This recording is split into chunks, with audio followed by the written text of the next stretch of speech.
Today, I'm going to tell you why, even though I could have paid cash for this motorcycle, a 2021 BMW R1250GS Adventure, it was actually smarter, better, and even cheaper for me to actually finance it. One of the things all of us have heard, whether it's from well-meaning family and friends, or internet forums or social media, is that if you can't afford to pay cash for a toy, then you can't afford it and you shouldn't buy it. Today, I'm going to myth bust that idea and tell you why in certain situations, it's actually more advantageous and possibly even cheaper for you to go ahead and finance something like a motorcycle as opposed to paying cash for the entire price. Let's be honest, most people, the average person, does not have 25 to 30,000 US dollars sitting around in a checking account to go ahead and purchase something like this for cash. I want to help you understand when financing is a viable option and when in some cases, even if you're lucky enough to be able to pay cash, why you might actually want to go ahead and finance it instead. To really understand how this works, we need to go into the studio and I'm going to show you some things on the whiteboard, so stay with me. Alright, so let me show you why, at least in my situation, and it's going to be the same for many of you I think, why paying cash would have been more expensive than financing my GS. So let's just assume that, let's just pretend that for the sake of this, that I've got $50,000 in my checking account, okay? So in each situation, we're going to start out with $50,000. Now, excuse my poor handwriting, I'm not really very good at this type of thing, using the whiteboard. So we've got our $50,000, all right?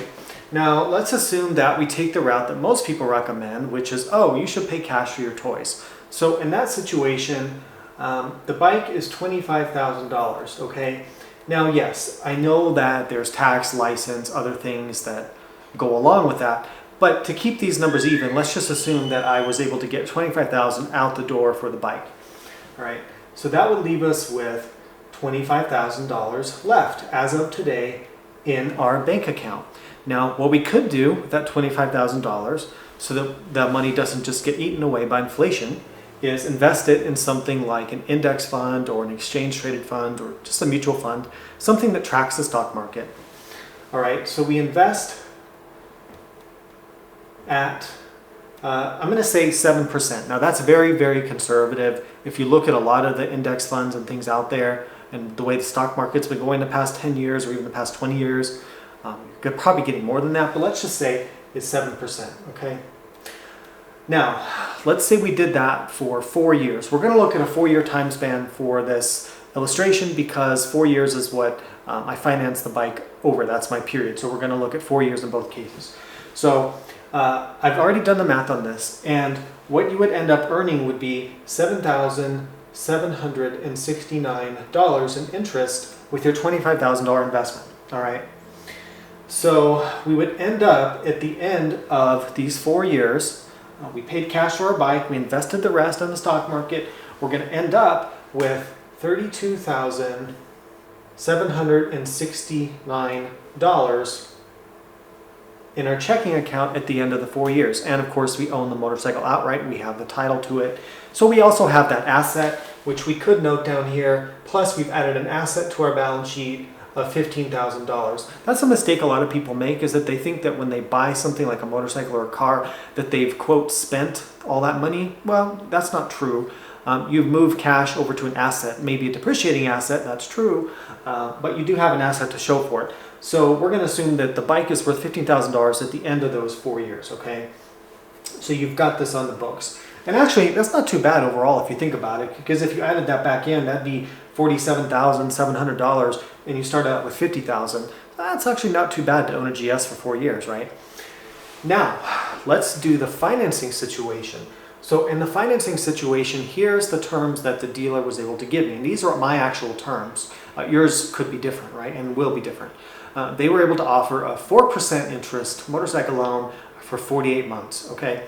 So I've done the math on that. The cost of that loan is $27,095. So what that means is that the interest that I'm paying, or the financing cost, is $2,095.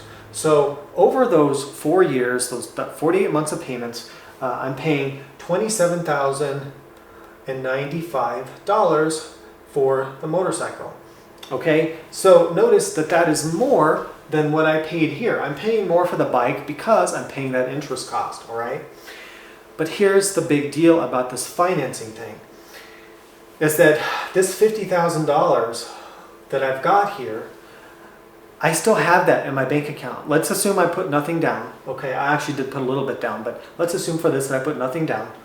I've still got that $50,000. Now what if I took that $50,000, right, and invested that in the same index fund that I'm talked about over here? So invest $50,000, right, at 7%, okay? Now, again, my handwriting sucks, but it doesn't matter.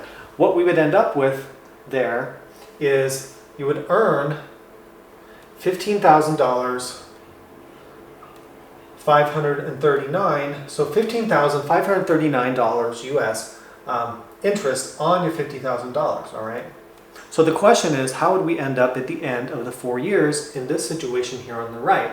Well, the motorcycle cost us, including the interest, $27,095, but we earned $15,539 in interest on the stock market at that 7%. So when you total this up, you take 50,000 minus 27,095 plus 15,539, you end up with this number here, 38,444. So you can see right away what's happening here. Why do I have more money in the bank at the end of this 4-year period, right? We're talking about a 4-year period, okay? I have more money than I did if I had paid cash. Well, what happened is that, yeah, I paid 4% interest for the motorcycle, but I earned 7% in the stock market. So what's happening here, economists have something they call opportunity cost, right? It's the gain or loss from the alternative choice, right? To make it simple. So what happened is there was an opportunity cost in the cash scenario of that $25,000. I lost the ability to invest and earn interest on that $25,000 because I sunk that into a depreciating asset. On this side of the board, I took the cost of the motorcycle, paid interest, but amortized that cost over those 4 years, and I invested my initial amount in my account at that 7% and earned interest on that $25,000 over the 4 years. Because the interest rate in the stock market is higher for me than the interest, because I have good credit, that I have to pay on a motorcycle loan, this ends up working out very, very well for somebody like me in my situation. So let's look at some of the pros and the cons to each approach, right? So even though we may, in our last example, save a little bit of money, or on the other hand, earn a little bit more money by financing the bike at a low interest rate and then investing that difference, there still are pros and cons to each each method here. So let's look at cash. What are the pros and cons of paying cash? So one pro of paying cash is that you're not paying interest, and psychologically it may just be important to you, sleep better at night knowing that you're not paying that interest rate, even though, as I just showed, you're actually not being very intelligent because you're losing the opportunity cost there of you could invest that money. The other pro of paying with cash is that you're going to own the asset and have the title to it immediately. There's no lien on that asset. So what it means is that if you wanted to sell your motorcycle like in 6 months, or you need the money right away, whatever it is, you have the title to it. You can sell it and get the full cash amount, whatever it's worth at that time. The cons of paying cash are pretty obvious. You've lost the investment opportunity. You've lost the opportunity to invest that chunk of money in the market and earn that return. The other big con, and maybe the biggest one to me, is that you've taken a huge chunk of your checking account, your emergency savings, whatever it is, and you've gone over and moved it over into an asset. So if it represents a large amount of your emergency savings, of your rainy day fund, or just of your investment account, you've lost access to that liquidity, and you moved into an asset. So I don't really like that part.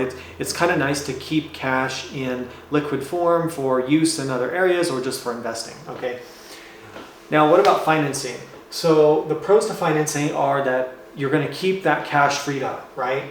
You're going to be able to invest the earnings and get that investment return.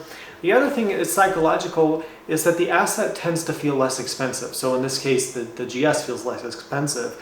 If I had to go and write a check for $25,000 for the bike, it'd be very painful to me personally, and I might end up just not doing it because it seems like just too much. But if I'm paying $400 a month or $500 a month or whatever it is, it doesn't seem as bad. And because I understand finance, I actually know that it works out better for me in the end anyway. So the asset does feel less expensive. That's a big pro to financing something. I mean, your house, would you pay cash for your house? Probably not. The cons to financing is that, and this is a pretty significant one, for the first year, 2 years, maybe even more, depends how much you put down in the financing part, you're going to be upside down. What does that mean? Well, it means that for a period of time, you're going to owe more on the bike than it's worth. So right now in my GS, well, actually for me, because I put some down payment, I think I actually have a little equity. But if I had put zero down and I was only 6 months into the loan, let's say, I'd be upside down, which means that if I want to get rid of the bike, I actually owe more on it than it's worth, so I'd actually have to pay money to get rid of that asset. So I'm upside down in the asset, which is a bad thing if you're trying to get rid of that asset right away. The other con to financing is that you don't have the title right away. There's a lien on the title. So if, just like I was talking about, if you need to free up that money, if you need to get rid of that thing in your life, get rid of that toy, whatever, then you're going to have to pay it off, wait for the title to be clear so you can sell it to somebody without a lien on it. So that is a significant downside. So here are my final thoughts on financing versus paying cash. There's a lot of different variables involved here. The largest one of which is how good is your credit and what can you get in terms of an interest rate. Sometimes motorcycle manufacturers will run promotional interest rates, just like car companies do. You see them advertising, 0% for a certain amount of time, a certain term. Or maybe it's like a low, like 2 or 3%. Well, that's obviously way less than you could earn in the current stock market environment, so that might be something to really take advantage of. On the other hand, if you have marginal credit or bad credit, now you're paying a price for that, right? So you will have to maybe pay 10% or 15% interest. And it does not make financial sense at all to pay an interest rate above what you could earn in the stock market. Now, if you have bad credit, if you have credit issues, it's probably less likely that you have the money to pay cash for the asset anyway, but we're getting into a whole nother situation there where you just can't afford to be purchasing something like this, right? So that's a whole nother video. But in the case that you had some cash savings and you were able to pay cash for a motorcycle or whatever toy it is, but maybe your credit kind of sucked and you had to pay a higher interest rate, in that case, you'd be better off paying cash because your penalty for you to borrow money is simply too high. I'm lucky that I have really good credit. I've worked hard for that, so I always get the best interest rates possible. So I finance a lot of things, even though I have the ability to pay cash for them. The other thing I didn't really mention is used versus new motorcycles. And this is true in cars, boats, RVs, all of it. You're going to pay more interest on a used vehicle than you will on a new vehicle just because of how they value that, how the bank values that asset, right? And how the depreciation works. So that's something to keep in mind. If you're looking at a used motorcycle, an interest rate might be a little bit higher. The other thing is that shop around for loans. I mean, don't assume that whatever the dealership tells you is the best interest rate you can get. A lot of times they're padding that with extra interest that they can retain for themselves so they earn more money. It might be a good idea to know what you could get through a credit union or your independent bank that's a separate transaction from buying the bike at the dealership. So know what the best interest rate is you can get on a loan before you make a deal. And finally, some people may just have the hang up about financing. Maybe you just hate financing, you hate having loans, you hate having debt, and you've just been convinced and brainwashed that debt is bad. And even though all the financial experts in the world will tell you that debt is not bad and you can leverage debt to your advantage, just like I showed you here, and keep money in the bank, some of you may just still feel that way, and that's fine. You know what? No judgment. If that's how you are, if you're going to sleep better paying cash for something, even though it might be a little more expensive to do that, then go ahead. There's nothing really wrong with that. It's up to everybody in the end. So this is the time in the video I ask you for what you think. Have you ever financed a motorcycle, and are you considering maybe financing a motorcycle? Let me know down below in the comments and we'll have a discussion about it. I really wanted to put this video out there because there's such a huge misconception that financing and debt is always bad, which obviously isn't the case. I mean, if that was the case, none of us would own a house, right? But we're told owning a house is a good thing. So, I don't get it. Anyway, so yeah, let me know what you think down below in the comments and we'll have a talk about it. Now I am going to be doing another video because some people have asked about it. BMW motorcycles have the special program called Easy Ride Financing. Easy Ride is a loan, is a balloon loan, okay? It's not a lease, it's still a regular loan, but you have a balloon payment. So we'll cover that in another video, and whether you should look at using the BMW Easy Ride Financing. So I hope this was useful. Please let me know if it was. Please leave a comment. Please give the video a thumbs up. Please consider supporting me on Patreon if you'd like to. Make sure you're subscribed and hit the bell. Thanks so much for watching. I appreciate all of your guys' support as this channel grows. It's been amazing. Thank you guys for watching, and we'll see you in a few days.